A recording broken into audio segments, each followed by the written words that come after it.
सकते हो। शॉप काफ़ी फेमस है एक्चुअली में यहाँ पर। और अगर आपको घर के लिए ऐसी नेम प्लेट्स चाहिए तो ऐसी भी काफ़ी सारी शॉप्स हैं। तो जनाब एक टूरिस्टिक प्लेस है भाई, यहाँ आपको हर एक चीज़ मिलेगी। तो अभी चलते हैं टिकट काउंटर पर, एक्चुअली में टिकट ख़रीदते हैं। टिकट ख़रीदने के बाद फिर चलते हैं हम बोटिंग वगैरह को। इसी के यहाँ बनी हुई है, इधर कोई समस्या नहीं होगी। और शायद छोटा सा चार्ज लगता होगा 5 या 10 रुपये, जो कि लाजमी है। हर एक टूरिस्टिक प्लेस पर इतना ही चार्ज लगता है। पीने का पानी भी मिल जाएगा आपको, मिनरल वाटर भी मिल जाएगा। तो अभी चलते हैं फिर आगे, तब तक के लिए। तो फाइनली अब मैं जा रहा हूँ टोड रॉक देखने के लिए। उधर से जैसे ही आप आओगे तो इस प्रकार से पैदल रास्ता है। एक्चुअली मैं बाइक वगैरह नहीं ले जा सकते ऊपर, तो पैदल ही चलना पड़ेगा। तो अभी चलते हैं। मेरे राइट में नक्की झील, नक्की लेक, और ये जो आपको बोट नज़र आ रही है, ये गेम जोन है बच्चों के लिए। बहुत सारे गेम्स हैं, रेस्टोरेंट है और खाने की कुछ शॉप्स भी हैं। पीछे आप खाना वगैरह एंजॉय कर सकते हो। बहुत ही अद्भुत जगह है। और इधर बतख वगैरह हैं, इनको दाना वगैरह। तो अभी मैं जा रहा हूँ टोड रॉक ऊपर देखने के लिए, एक्सप्लोर करने के लिए। उसका थोड़ा सा इतिहास भी बताने की कोशिश करूँगा। एक ऊपर गुफा भी है एक्चुअली में एक, तो वहाँ भी आपको लेकर चलते हैं।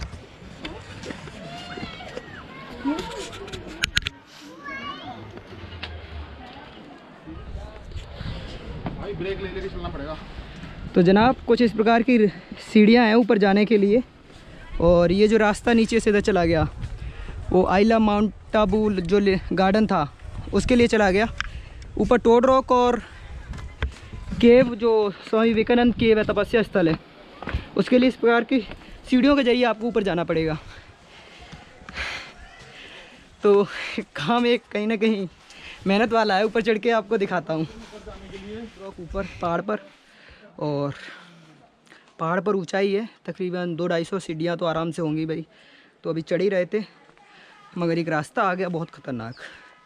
अगर आप आते हो अकेले या फिर फैमिली के साथ आते हो, जनरली शाम के टाइम तो अलाउड ही नहीं है शायद ऊपर जाना भी, तो फैमिली के साथ आते हो तो इस प्रकार की चीज़ें का बड़ा ख्याल रखना। चढ़ना आसान होता है पहाड़ पर या फिर किसी भी ऊंची एरिया पर, मगर उतरना आसान नहीं होता है। यहाँ रास्ता कुछ इस प्रकार से, सीढ़ियाँ ख़त्म ही हो गई बिल्कुल भाई।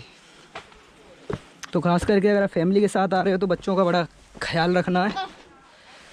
ओ तेरी, हेलो। अब पूरा पत्थर वाला आ गया। वाह, ऐसा लग रहा है मतलब जो हिमाचल उत्तराखंड की पहाड़ियों पे चढ़ते हैं ना, ट्रैक करते हैं, कुछ इस प्रकार का ट्रैक हो रहा है अब। वाह, कोई नहीं, तब तक आदत पड़ जाएगी धीरे धीरे पहाड़ों पर ट्रैक करने की भी। अभी इतनी आदत नहीं है।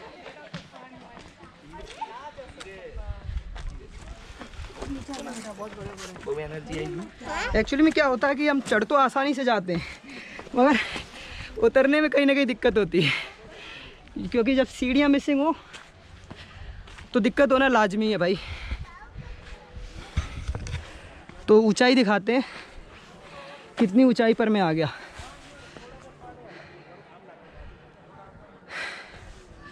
काफ़ी ऊंचाई पर आ गया एक्चुअली में।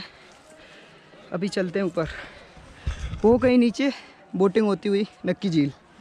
तो फाइनली ट्रैकिंग करने के बाद मैं ऊपर टोड रॉक पर आ चुका हूँ। एक्चुअली मैं जो माउंट आबू पर थोड़ा सा ऊंचाई पर है। इतिहास की बात करूँ तो ज़्यादा गहरा इतिहास नहीं है जितना मैंने गूगल पे पढ़ा हुआ है। ये जो टोड रॉक है, इसका इतिहास ये है कि एक ब्रिटिश में एक कर्नल थे कॉल्ड टोड, जिन्होंने माउंट आबू को डिस्कवर किया था। कहीं ना कहीं उन्हीं के नाम पर ये टोड रॉक का नाम पड़ गया। और अकॉर्डिंग टू जो आर्कियोलॉजी सर्वे है, तो इस टोड रॉक की अगर ईयर की बात करूं जो कितना पुराना है, तो तकरीबन 6 बिलियन ईयर पुराना है ये, जो कि विद सबूत गूगल पर आपको मिल जाएगा पढ़ने के लिए। लोकेशन की बात करूं तो मेरे पीछे नक्की झील है और यहाँ से व्यू बहुत अच्छा आता है। और जनरली कहीं ना कहीं टूरिस्ट के बीच में ये फेमस जगह इसलिए है क्योंकि यहाँ पर जो मौसम है, वातावरण है, बहुत अच्छा है। और इनफैक्ट आप यहाँ आकर ऐसा फैमिली की तरह एंजॉय कर सकते हो, फैमिली ट्रिप की तरह यहाँ पर आकर। और जो पूरा आबू का व्यू है वो यहाँ से एंजॉय कर सकते हो। और सनसेट के लिए नियरेस्ट पॉइंट सनसेट आप वहाँ जा सकते हो, या फिर 2 पॉइंट है एक्चुअली में सनसेट के। एक तो पेड है जहाँ पर आपको फ़ीस देनी पड़ेगी, और एक अनपेड है, मतलब फ्री में जा सकते हो उधर, जो कि कहीं ना कहीं जिसे हनीमून पॉइंट कहते हैं, उधर से आपको। तो जनाब ये है टोड रॉक, आपको दिखाता हूँ।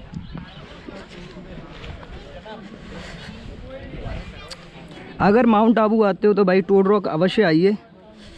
यहाँ खाने पीने के लिए भी आपको ज़्यादा समस्या नहीं होगी, क्योंकि यहाँ छोटी सी एक जो स्टॉल है वो भी अवेलेबल है। हाँ, थोड़ा सा प्राइस 19-20 हो सकता है, क्योंकि काफ़ी ऊंचाई पर है। फ़ीस की बात करूँ तो एंट्री बिल्कुल फ्री है। जैसे ही आप ऊपर आएंगे तो आपको ऊपर चढ़ते हुए एक ट्रैक है, सीढ़ियाँ जैसी। मगर हाँ, अगर फैमिली के साथ आते हो तो इतनी ज़रूर मैं आपको सजेशन देना चाहूँगा कि अगर आप बच्चों को लेकर आते हो, छोटे बच्चों को लेकर, तो उनको शायद आपको हाथ पकड़ के लाना पड़ेगा, क्योंकि सीढ़ियाँ प्रॉपर नहीं बनी हुई हैं, कहीं ना कहीं छोटी बड़ी और बीच में गायब हैं। अगर ऊपर की बात करूँ तो ऊपर देखते हैं कितना चल सकते हैं अपन। ऊपर जाने की कोशिश करते, ज़्यादा ऊपर नहीं जाइए। अगर फैमिली के साथ हो तो बच्चों को अवॉइड करिए इस चीज़ से। और हाँ,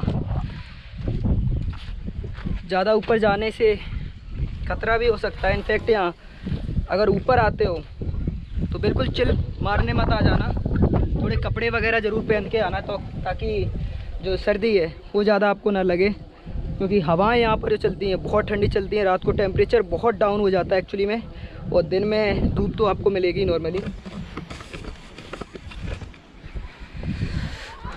और ये है अल्टीमेट व्यू टोड रॉक से।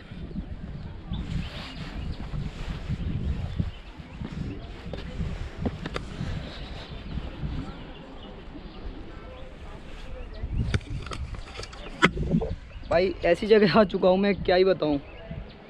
देख सकते हो, कैन यू बिलीव, ये है टोड रॉक, और उधर उस पर जाने की कोशिश कर रहा हूँ मैं। एडवेंचरस तो है, मगर ये ख़तरनाक भी हो सकता है। तो ये जो स्टंट हो रहा है ये एक्सपर्ट की देख रेख में हो रहा है। मतलब एक्सपर्ट तो कोई नहीं, मैं ही हूँ। तो इस चीज़ का ख्याल रखें, एंजॉय करिए बस व्यू, आबू का व्यू।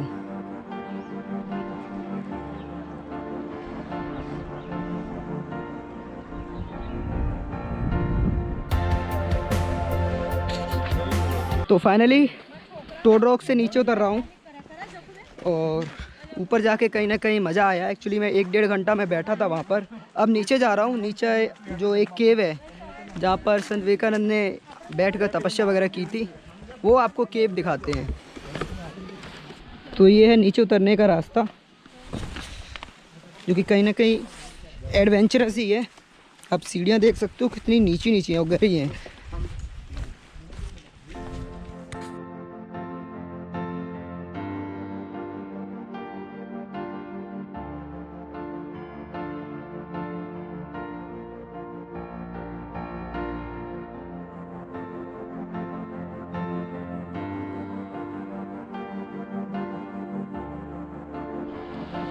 तो फाइनली ऊपर से उतर आया हूँ मैं, और आ चुका हूँ चंपा केव में। आपको दिखाता हूँ,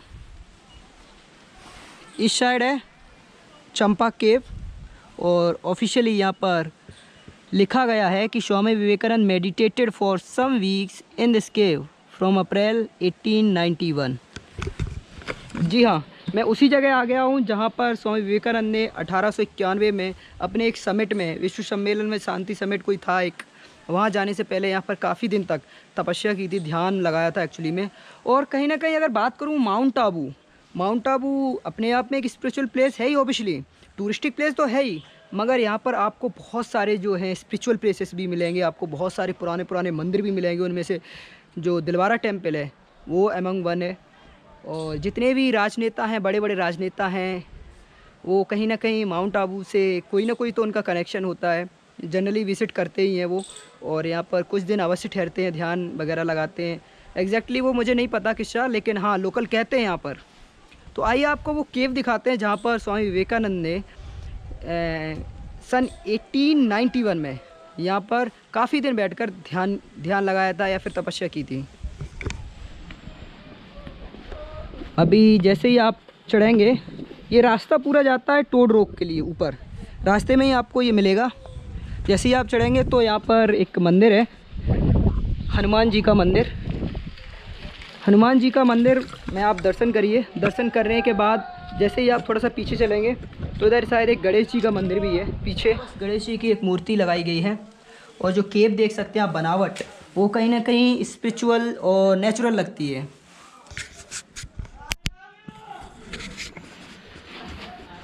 और पीछे पूरा का पूरा जंगल है, मगर एक्चुअली केव्स यहाँ पर भी हैं, लेकिन यहाँ जंगली जानवर यहाँ पर आपको मिल जाएंगे देखने से, क्योंकि माउंट आबू एरिया ही पूरा पैंथर्स और भालू वगैरह के लिए जाना जाता है भाई। तो कहीं ना कहीं कुछ इस प्रकार की केव्स या फिर अंदर ऊपर कुछ केव्स ऐसी मिल जाएंगी। और आइए मैं आखिर में आपको ले चलता हूँ वो केव दिखाने के लिए, वो पर्टिकुलर जगह दिखाने के लिए जहाँ पर स्वामी विवेकानंद ने बैठकर तपस्या की थी। और इनफैक्ट यहाँ पर कुछ लोगों का, लोकल लोगों का मानना है कि ज़्यादातर राजनेता जो होते हैं वो कहीं ना कहीं यहाँ आते हैं और तपस्या करते हैं। तपस्या या फिर ध्यान या फिर कुछ दिन यहाँ ठहर के अवश्य कोशिश करते हैं। हाँ, अगर आपको एक, मैं आपको पेड़ दिखाता हूँ और एक फल दिखाता हूँ। अगर आपको प्लीज़ उस फल के बारे में कुछ पता है, जानकारी पता है, तो प्लीज़ कमेंट बॉक्स में कमेंट करिए। अगर आपने कभी खाया या फिर देखा है, ये जंगली है या खाने योग्य है, तो लोगों को पता चलना चाहिए कि ये फल किस प्रकार का है। ये एक पेड़ है और कहीं ना कहीं इस पेड़ पर जो पीले पीले आपको फल नज़र आ रहे हैं, छोटे छोटे से फल हैं, ये क्या है ये बताइए।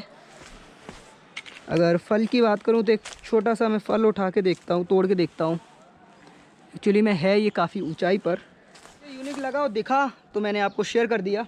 आइए उस गुफा में ले चलते हैं आपको, जहाँ पर स्वामी विवेकानंद ने कुछ समय पहले अपनी समिट जाने से पहले यहाँ पर कुछ देर ध्यान योग किया था, तपस्या की थी। तो ये है वो जगह। हालांकि अभी किवाड़ वगैरह लगा रखे हैं और शायद यहाँ पर कोई रुकता भी है या फिर मंदिर है, क्या है। एक चारपाई है और कुछ बिस्तर भी है। इस प्रकार का एक कमरा है। लेकिन हाँ, जो जानकारी दी गई है बिल्कुल सच है और आपको बोर्ड भी दिखा दिया मैंने। तो फाइनली यही रोक है और आपको यहाँ पर जो नज़दीकी भालुओं की केव है वहाँ लेके चलते हैं, भालुओं की मांद पर, वो आपको दिखाते हैं। तो जनाब, मैं हूँ माउंट आबू पर और मुझे थोड़ी सी कुछ आवाज़ नज़र आई। आवाज़ को पीछे पीछे देखते हुए मैं जा रहा हूँ पीछे।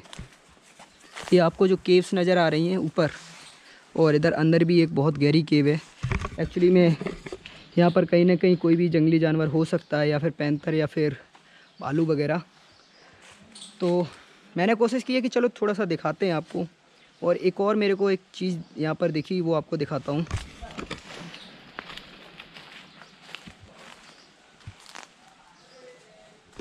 एक्चुअली में ये बहुत गहरी है और कहीं ना कहीं इसमें पानी भी नहीं है ये बाड़ी में। भाई डर तो लग रहा है। और वो शायद जब मैं आ रहा था तो कहीं ना कहीं इधर से भागकर उधर निकल गया। और आप चट्टानें देखिए किस प्रकार से धरी हुई हैं। वो आपको एक जगह नज़र आ रही है, यहाँ पर जो लोकल दोस्त हैं उनके द्वारा पता चला है कि ऐसी जो दरारें हैं कहीं ना कहीं जो लेपर्ड और जो तेंदुए वगैरह हैं इसी प्रकार की चट्टानों में जाकर छुपते हैं। एक वो चट्टान है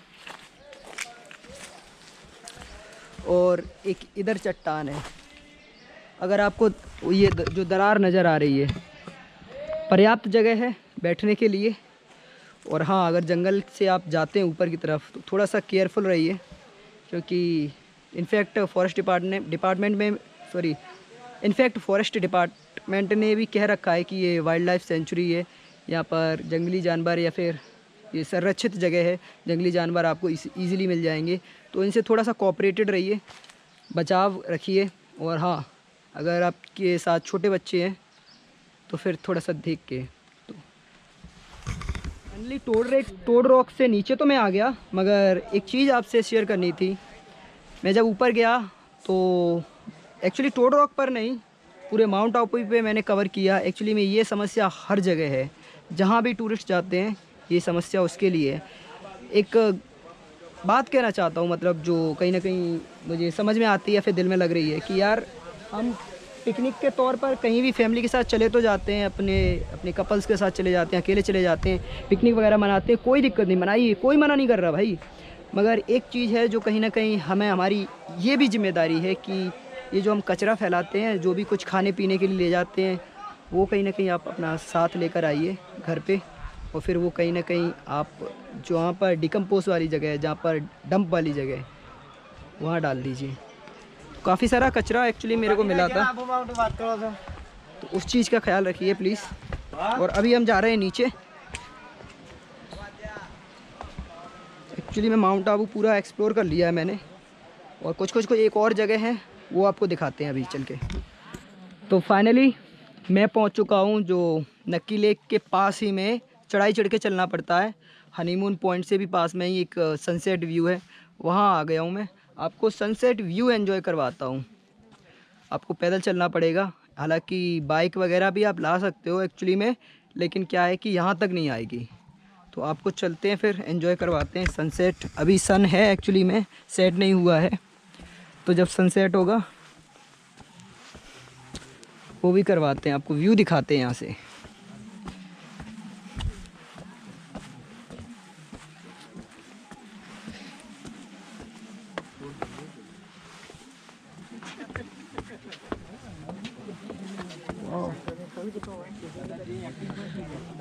actually this is the place, जो कि दो सनसेट पॉइंट में एक ये भी पॉइंट है, और आपको ये नज़ारा दिखाते हैं। एक्चुअली में अभी सनसेट नहीं हुआ है।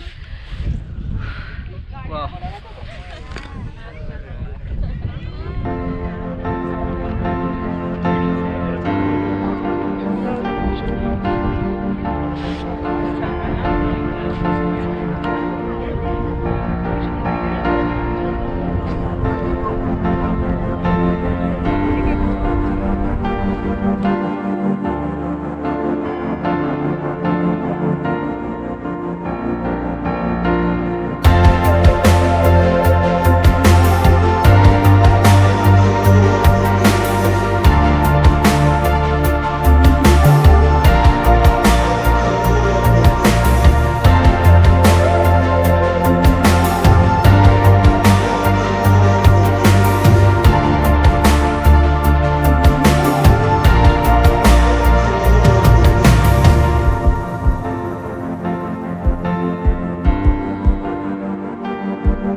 ट्रेवर्स टैंक, सनसेट पॉइंट, और ये अभी हनीमून पॉइंट।